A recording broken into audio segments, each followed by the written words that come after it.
Assalamualaikum warahmatullahi wabarakatuh. Waalaikumsalam warahmatullahi wabarakatuh. Selamat berjumpa kembali dengan channel El Ziswaf IAIN Ponorogo. Pada kesempatan yang berbahagia ini kita akan berbicara dan mendalami dan mengetahui seperti apa sebenarnya El Ziswaf IAIN Ponorogo ini. El Ziswaf IAIN Ponorogo berdiri sudah 5 tahun dan sudah melaksanakan banyak program, tetapi masih banyak orang yang belum tahu, khususnya Civitas Akademika. Sebenarnya bagaimana kiprah El Ziswaf ini selama ini ketika mengumpulkan dana, kemudian menyalurkan kepada para mustahik itu. Oleh karena itu, pada kesempatan yang berbahagia ini kita sudah bersama dengan Ibu Hani Fitriani. Beliau ini adalah divisi program, jadi yang membuat program-program di El Ziswaf IAIN Ponorogo ini adalah beliau, dan kita ingin berbincang-bincang nanti dengan beliau. Apa kabar Mbak Hani? Alhamdulillah Puasa, baik, Pak puasa Haji. ya hari ini ya? Puasa. Alhamdulillah puasa hari ini ya. Jadi begini Mbak Hani, meskipun sudah lama berdiri ya, IAIN El Ziswaf kita itu, tetapi masih banyak Civitas Akademika yang sebenarnya belum tahu gitu. Ya mungkin karena tidak melihat berita, tidak melihat laporan-laporan kita, dan juga boleh jadi ya mungkin El Ziswaf kurang agresif ini dalam memberitakan, mempublikasi apa-apa yang sudah dilakukan ini. Sebenarnya apa sih program-program El Ziswaf ini sebenarnya? Begini Pak Haji, El Ziswaf itu programnya terbagi menjadi 4 pilar sebenarnya. 4 pilar ya. Kayak tiang rumah gitu ya. Pilar, jadi ada 4 pilar yang di situ setiap pilar itu ada beberapa program. Jadi yang pertama ada pilar pendidikan. Pilar pendidikan ya. Di pendidikan itu kita ada beasiswa miskin berprestasi untuk mahasiswa. Beasiswa miskin berprestasi. Itu apa maksudnya? Beasiswa miskin berprestasi. Ya. Jadi di beasiswa miskin ini El Ziswaf memberikan sementara kita ke 20 mahasiswa yang benar-benar membutuhkan. Tapi 20 mahasiswa 20 yang mahasiswa. Padahal semua mahasiswa butuh mestinya itu. Iya sebenarnya, tapi kita lihat disesuaikan dengan kondisi funding kita dari mahasiswa juga, karena ini program ini memang ada dari mahasiswa dan untuk mahasiswa. Maksudnya kita punya program di funding itu namanya Infak Day Pak Haji. Oh Infak Day. Iya, jadi semakin banyak perolehan dari mahasiswa itu, dari funding itu, maka beasiswa ini juga akan semakin banyak dilandingkannya biasanya begitu. Ini menarik ini, kalau ada Infak Day nanti akan saya tanyakan. Tapi saya pengen ini program ini akan program beasiswa miskin berprestasi. Iya. Nah, kalau ada pertanyaan begini, bukannya kampus sudah memberikan beasiswa? Kenapa El Ziswaf kemudian mengambil peran kampus gitu? Sebenarnya di kampus juga ada, cuma kita ada yang berbeda Pak Haji di sini. Jadi tidak semua mahasiswa itu tercover oleh kampus. Jadi ada mahasiswa-mahasiswa yang tidak bisa di-cover oleh beasiswa kampus. Jadi kriterianya jadi apa ya nih supaya dapat beasiswa? Nanti supaya mahasiswa juga tahu kuotanya berapa, tadi 20 ya. Sementara 20, kemudian syaratnya apa kira-kira? 20 itu juga kita bagi juga per fakultas Pak Haji. Jadi di fakultas itu kita juga melihat kuota banyaknya mahasiswa juga nggih. Jadi ada di Fatik itu kemarin 6 untuk Fakultas Ekonomi dan Bisnis Islam itu ada 6 juga, Fakultas Syariah ada 5 mahasiswa, dan juga di Fakultas Usluddin itu ada 3 mahasiswa. Oh ada 3 mahasiswa. Jadi mereka itu harus satu benar-benar miskin. Oh iya benar-benar miskin ya. Benar-benar miskin. Bagaimana kita tahu dia miskin atau tidak itu?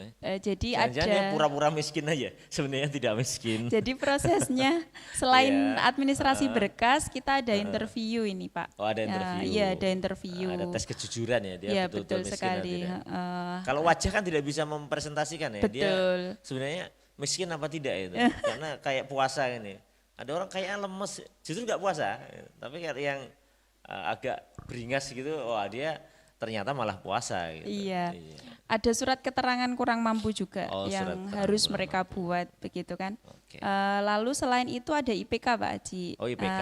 Iya, IPK juga bisa mempengaruhi, ada minimal IPK yang kita berikan untuk kualifikasinya.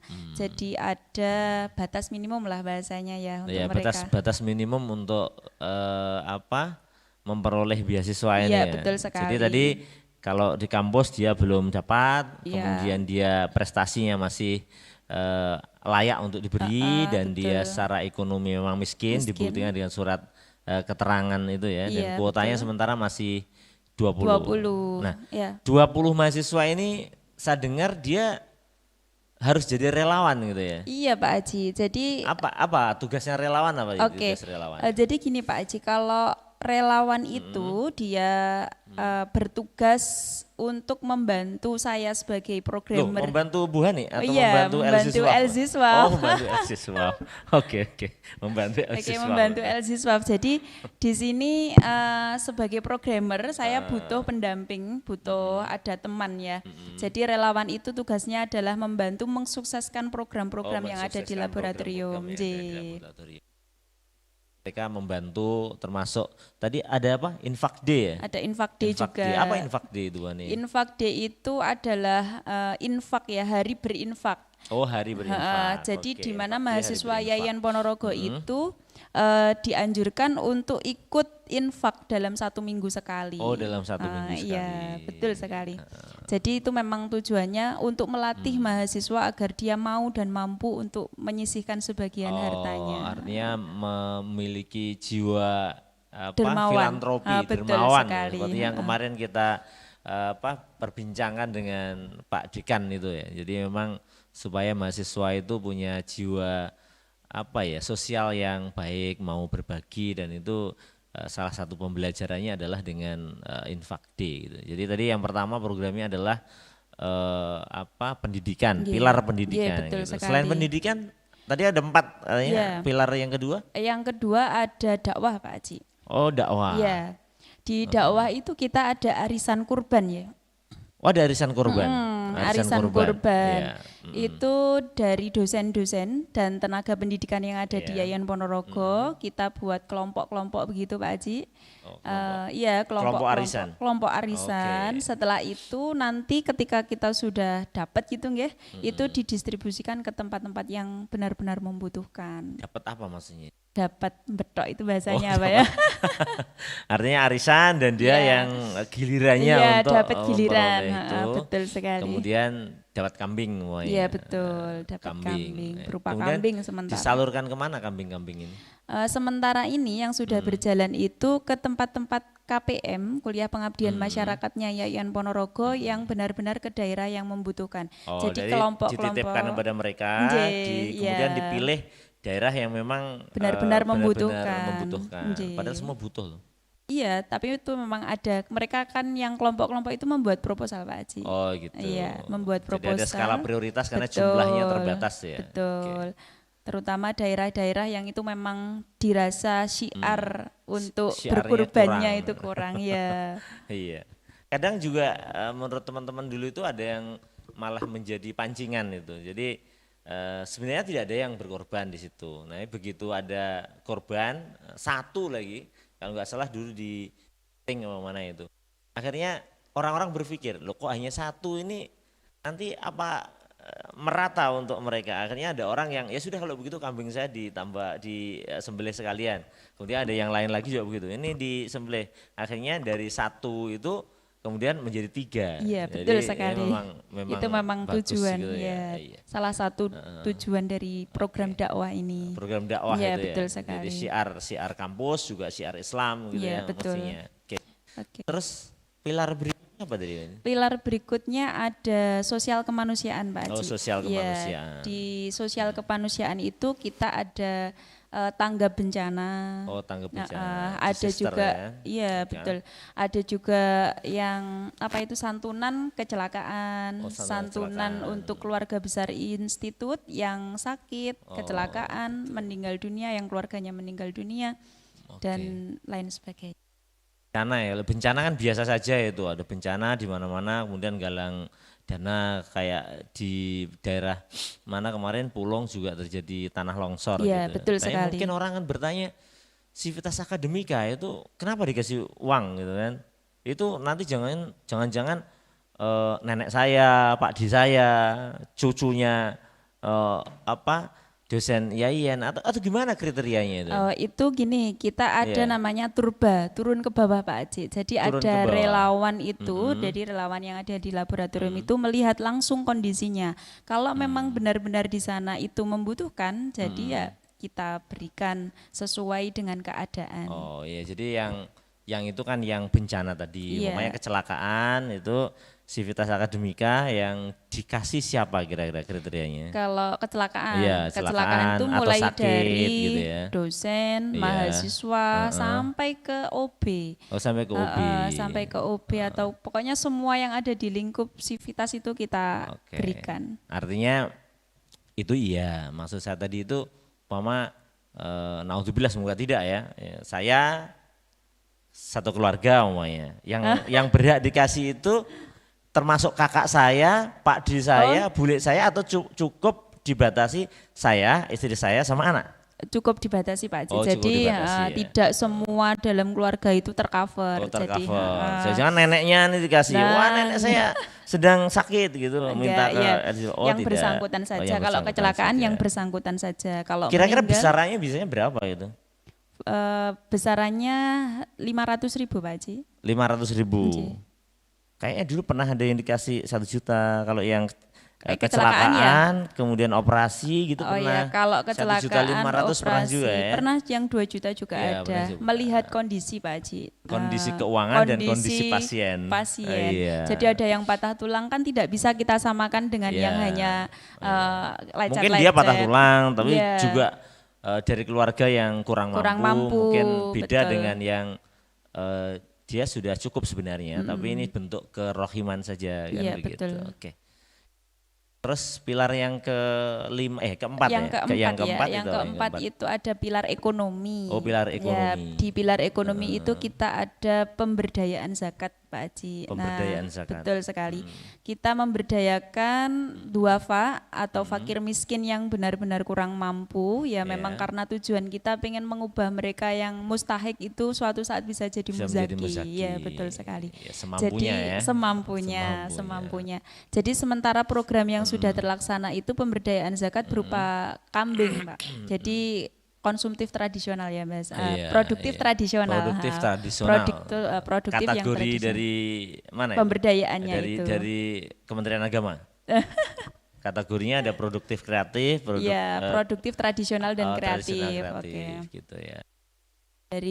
Dari situ Programnya apa itu? penggemukan kambing Oh, sementara. penggemukan kambing. Nggih, Kambing yang penggemukan kurus-kurus itu kambing. ya, kurang Kurus-kurus makan. itu. Yang puasanya sudah lama itu mungkin. Ya. Iya. Yang kurus-kurus itu Kadang-kadang puasanya lama ya. iya, jadi itu diberikan kepada duafa, terus mereka ya bertugas untuk memberi makan Pak Haji, bagaimana memberi mereka makan. memberi Jadi makan. kambingnya biar diliwet nih ya. gemuk-gemuk. Setelah Iya. gemuk itu mereka akan jual kembali di waktu yang kami tentukan, terutama yang di laboratorium tentukan. Habis Dijual kemana itu?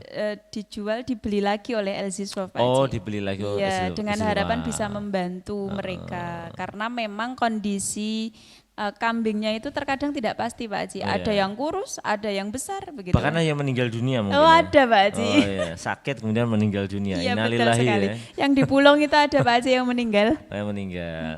Mati program bahasanya ya. pemberdayaan masyarakat lewat penggemukan kambing itu sudah berapa kali? Sudah 3 kali ini Pak Haji.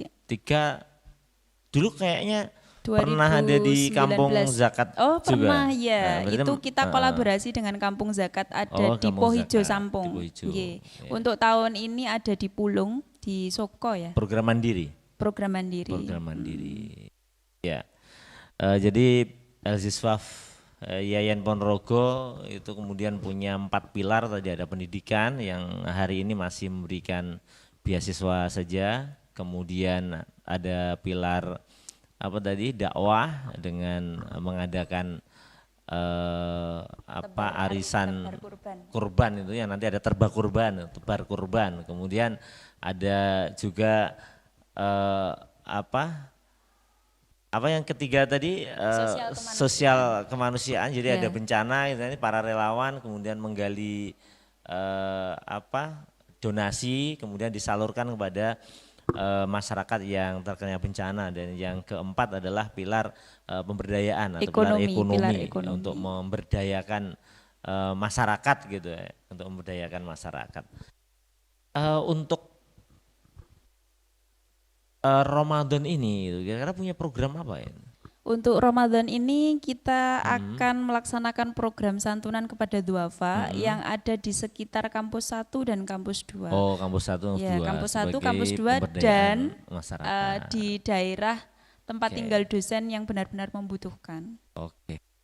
Masih sangat sederhana sekali ya. Jadi terima kasih banyak Mbak Hani, ini sudah sedikit informasi terkait dengan LSiswaf YAIN Ponorogo. Nanti kapan-kapan kita akan sambung kembali untuk berbincang-bincang lebih detail. Mungkin saya ingin ngobrol-ngobrol juga dengan relawan, mungkin juga dengan masyarakat yang memperoleh manfaat dari LSiswaf YAIN Ponorogo ini. Tapi yang jelas mari kita dukung LSiswaf YAIN Ponorogo, baik dari sisi pendanaan, baik dari sisi dukungan, baik dari sisi evaluasi, kritik ya, supaya ini LSiswaf ini terus bermanfaat bagi kita semuanya, baik bagi sivitas akademika maupun terhadap masyarakat luas, karena kita mengimpikan kita memiliki lembaga filantropi yang betul-betul besar, betul-betul bisa memberikan manfaat, sehingga